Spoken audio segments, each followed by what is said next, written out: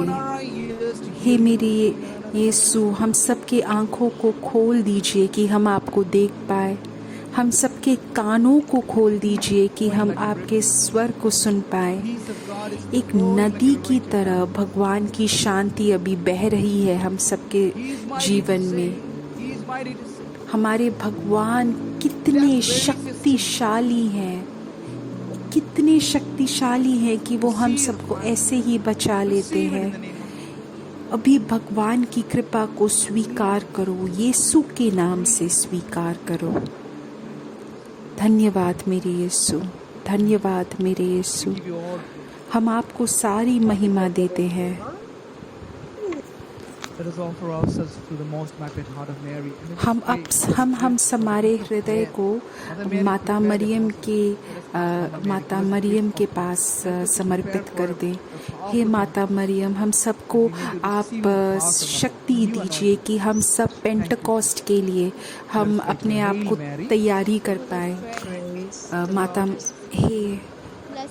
माता मरियम, हम सब के लिए प्रार्थना कीजिए।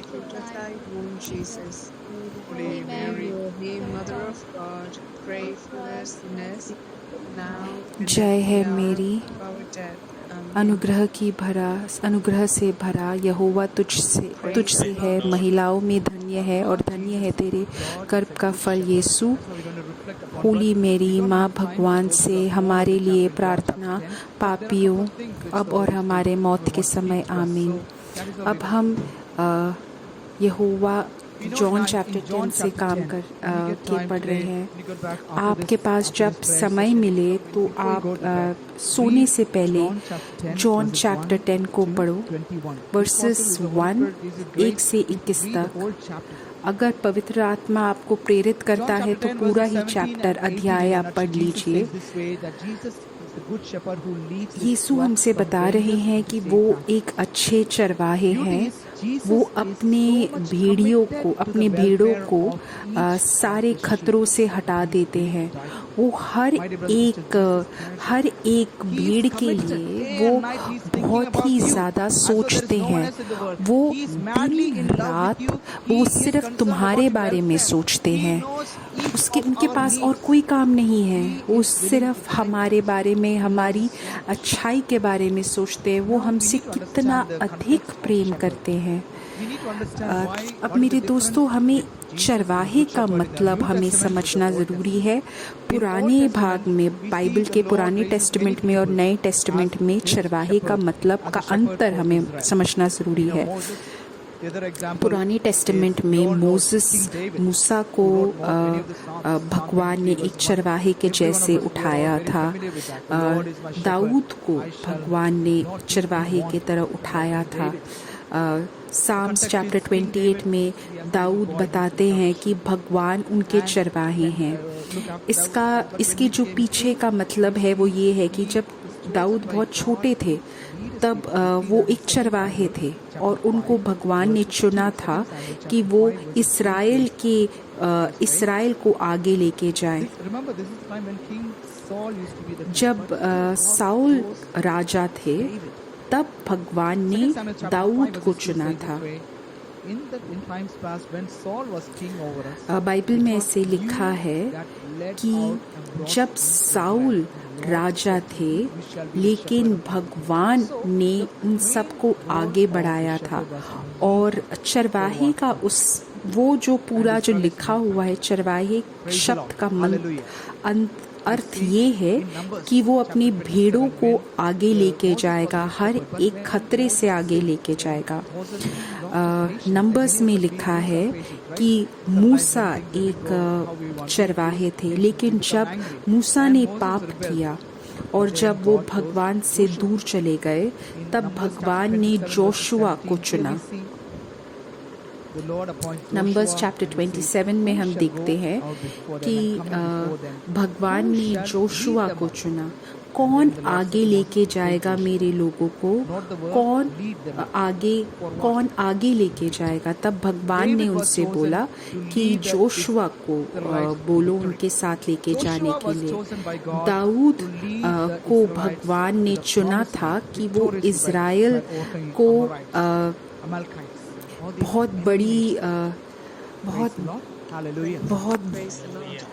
युद्ध में जीत पहुंचाएं, और जोशुआ को चुना था कि वो इज़राइल के लोगों को वादा किया हुआ स्थल में लेके जाएं। जब हम न्यू टेस्टामेंट देखते हैं तब यीशु को हम चरवाहा बुलाते हैं। जो पुराने टेस्टामेंट था उसमें था जो चरवाहा है वो जीत की तरफ लोगों को लेके जाता है, लेकिन जो नया टेस्टामेंट है उसमें वो हमें किस जीत की तरफ चरवाहा लेके जाते हैं। वो हमें हमारे पाप से बचाते हैं, हमें जीवन के दुखों से बचाते हैं। जॉन चैप्टर 10 वर्स 7 में लिखा है कि चरवाहा जो है वो खुद ही एक दरवाज़ा है। दरवाज़ा क्या है? जब हम बाहर के देशों में जाते हैं तब हम देखते हैं कि सारे भेड़ों को एक ज़मीन में रखा है और वहाँ पे एक दरवाज़ा होता है। जब वो दरवाज़ा खोला जाता है तब चरवाहा अंदर आता है और भेड़ उस जगह पे आते हैं और चरते हैं घास को। नए टेस्टामेंट में बोला है कि चरवाहे खुद ही एक दरवाज़ा है। इसका मतलब ये है कि हम यीशु के द्वारा ही परमपिता के पास जा सकते हैं। पुराने टेस्टामेंट में हम देखते हैं कि एक कर्टन है, एक पर्दा है जो हमें इंसान को भगवान से दूर रखता है, सबसे पवित्र जगह से। जो टेंपल है, मंदिर के सबसे पवित्र जगह को इंसान लोगों से बचाया जाते हैं एक पर्दे के द्वारा। लेकिन नए टेस्टामेंट में यीशु वो पर्दे को हटा देते हैं और ये चीज़ मुमकिन करते हैं कि हम भगवान की तरफ सीधा जा पाए। वो दरवाजे को भगवान ने तोड़ दिया, यीशु ने तोड़ दिया कि हम सीधा भगवान से बात करें। हमें किसी और के द्वारा बात करने की ज़रूरत नहीं है।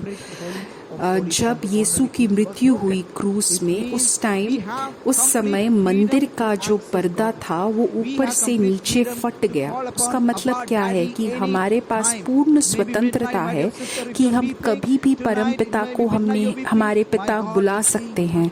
अगर देर रात अगर हम दुखी हैं, रो रहे हैं, तो हम भगवान को उस समय बुला सकते हैं, कभी भी बुला सकते हैं। दूसरी चीज़ जो लिखी है जॉन चैप्टर 10 में कि सारे मेमने चरवाहे के पीछे जाते हैं। हम सबको ये बुलावा है कि हम बिना कुछ सोचे, बिना कुछ समझे भगवान के पीछे जाएं। हम सब अंतिम दिनों में हैं, ये कोई मजाक नहीं है। हमें भगवान के पास बिना कुछ सोचे जाना चाहिए। 144,000 लोग हैं, रेवलेशंस में लिखा है, जो भगवान के पास जाएंगे। ये 144,000 कौन है? ये वो लोग हैं जिन लोगों ने अपने आप को पवित्र रखा, अपने जीवन को पवित्रता को समर्पित कर दिया। वो इस दुनिया की गंदगी में नहीं गए, कोई गलत रिश्तों में नहीं फंसे, इस दुनिया के जो सुख थे उसमें नहीं गए। हम जो भी करें, हमें बिल्कुल पूर्ण रूप से, पूर्ण विश्वास से वो रिश्ता निभाना ज़रूरी है। अगर हम शादीशुदा हैं तो हमें पूर्ण विश्वास से हमारा वो रिश्ता निभाना है। यीशु को अपने साथ लेके चलो। जब तुम अपनी पत्नी से बात कर रहे हो, पति से बात चल रहे हो या बच्चों से बात चल रहे हो, तब यीशु को अपने साथ जाओ। जब तुम शॉपिंग जा रहे हो तो यीशु को अपने साथ लेके जाओ, तब तुम पाप नहीं करोगे।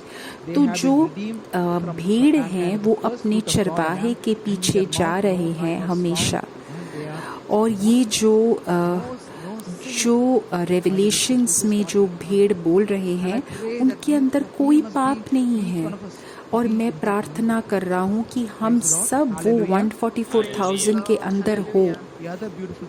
जो अगली जो सुंदर चीज़ है वो इस चैप्टर में वो लिखा है कि चरवाहे के आवाज़ के बारे में ये लिखा है कि भगवान बोलते हैं मेरे भेड़ मेरी आवाज़ को पहचानते हैं। मैं एक बात बताता हूँ। मेरे घर पे एक कुत्ता था और वो कुत्ता मेरे शब्द में और मेरे बच्चों के शब्द में और मेरे माता पिता के शब्द का अंतर, स्वर का अंतर वो समझता है। तो हमें क्या चीज़ रोकता है कि हम भगवान के स्वर को सुने और उसको समझे? क्या चीज़ हमें रोकता है? फेसबुक हमें रोकता है, टीवी हमें रोकता है, काफ़ी सारे जो इस संसार के लोभ हैं जो हमें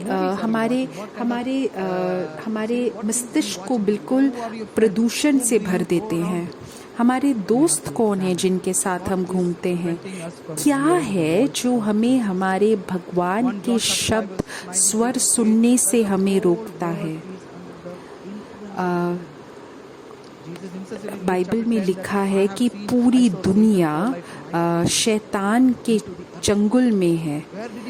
1 जॉन में लिखा है कि मैंने देखा, इफिशियंस चैप्टर 2 में लिखा है कि मैंने देखा शैतान को स्वर्ग से गिरते हुए।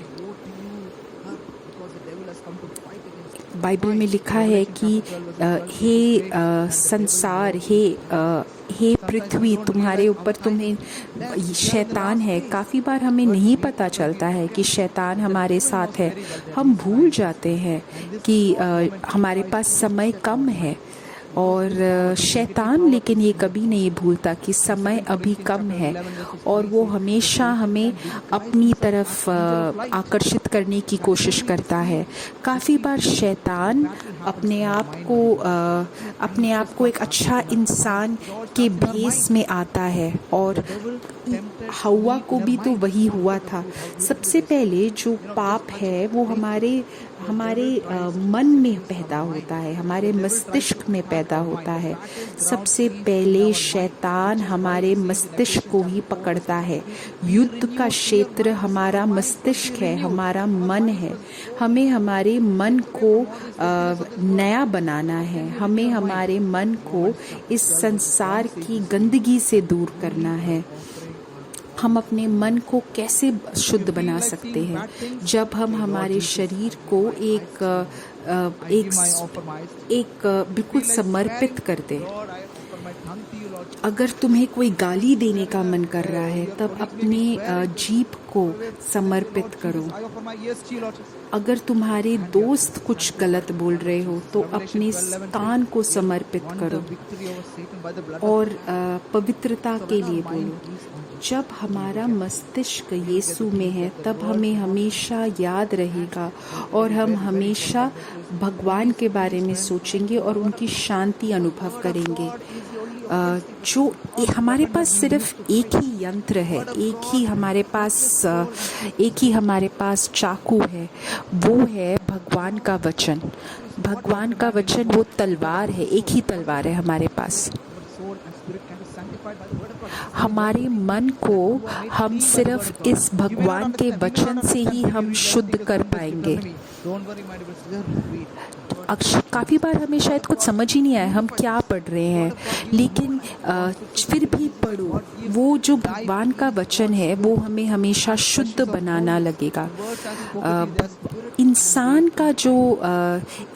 के अंदर जो आत्मा है वो तो बिल्कुल फालतू है, लेकिन भगवान की आत्मा हमारे अंदर काम करने लगेगी जब हम भगवान का वचन पढ़ें। ये वही तलवार है जो हमें हमारे हाथ में और हमारे मन में लेके आगे बढ़ना है। भगवान के वचन में लिखा है कि हमें भगवान के वचन को बिल्कुल एक निधि की जैसे हमें हमारे मन में रखना है। पुराने टेस्टामेंट में भी लिखा था जेनेसिस में कि भगवान के वचन को एक निधि की तरह हमारे अंदर रखना है। हमारे अंदर वो प्यास होनी चाहिए कि हम भगवान के वचन को और सुने। अगर तुम्हारे अंदर पाप है तो वो पाप को जला देगा भगवान का वचन। भगवान ने कैसे हर एक परीक्षा को से इसमें सफलता पाई थी। उनने भगवान का वचन बोला, 3 बार उनने भगवान के वचन का उच्चारण किया और सफलता पाई परीक्षा में। काफ़ी बार हमारे अंदर जो डर होता है उस डर को हम हटा सकते हैं भगवान के वचन से। अगर आपको लग रहा है कोई हमें किसी ने हमारे बारे में कुछ गलत बोला, अगर हमें कोई बीमारी हो रही है तो वो कुछ भी हमें नहीं, अगर कोई हमें कोस रहा है, कोई भी हमें छू नहीं सकता अगर हम भगवान के वचन को हमारे जीवन में हम बिल्कुल नियंत्रण दे दें। तो मेरे दोस्तों, हर दिन 20 मिनट 30 मिनट आप समर्पित करो भगवान के वचन को पढ़ने के लिए। हम रोमन्स 8:48 को पढ़ते हैं कि जो लोग भगवान का वचन सुनते हैं वो यीशु के बच्चे हैं, भगवान के बच्चे हैं। लेकिन हमें कुछ एक कष्ट में समय अपना व्यतीत करना पड़ेगा। पवित्र आत्मा को हमें ज़्यादा महसूस करना पड़ेगा।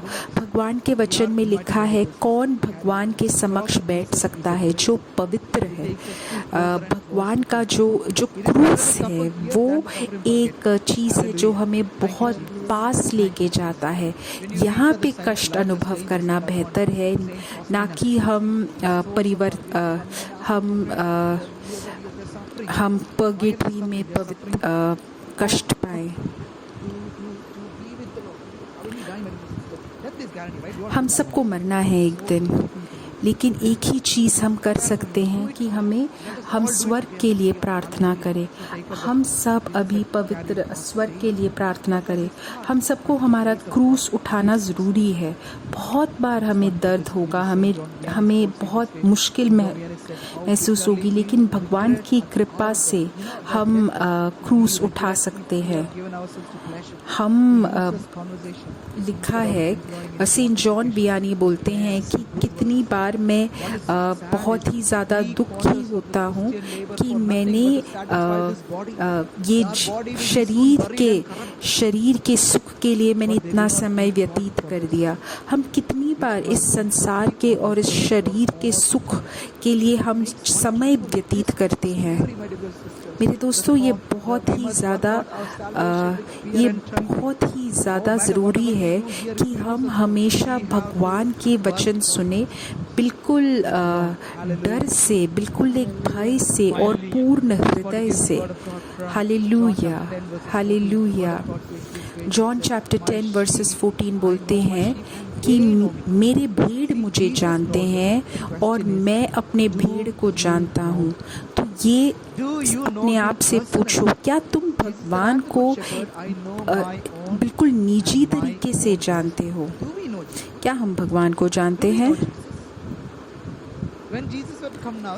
जब यीशु दूसरी बार आएंगे तब क्या हम खुशी से उनके सामने होंगे या हम कोई डर के साथ उनके सामने होंगे, शर्म के सामने उनके साथ उनके सामने होंगे? मास के एंड में यीशु हमारे जो पुरोहित हैं वो बोलते हैं, पिता पुत्र और पवित्र आत्मा के साथ, पवित्र आत्मा के साथ।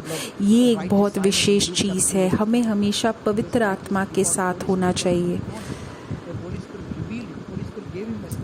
लूक चैप्टर 2 वर्सेस 25 में लिखा है कि साइमन जो एक नबी थे, उनको बहुत चीज़ें पवित्र आत्मा बताते थे। वो हमेशा पवित्र आत्मा के साथ थे।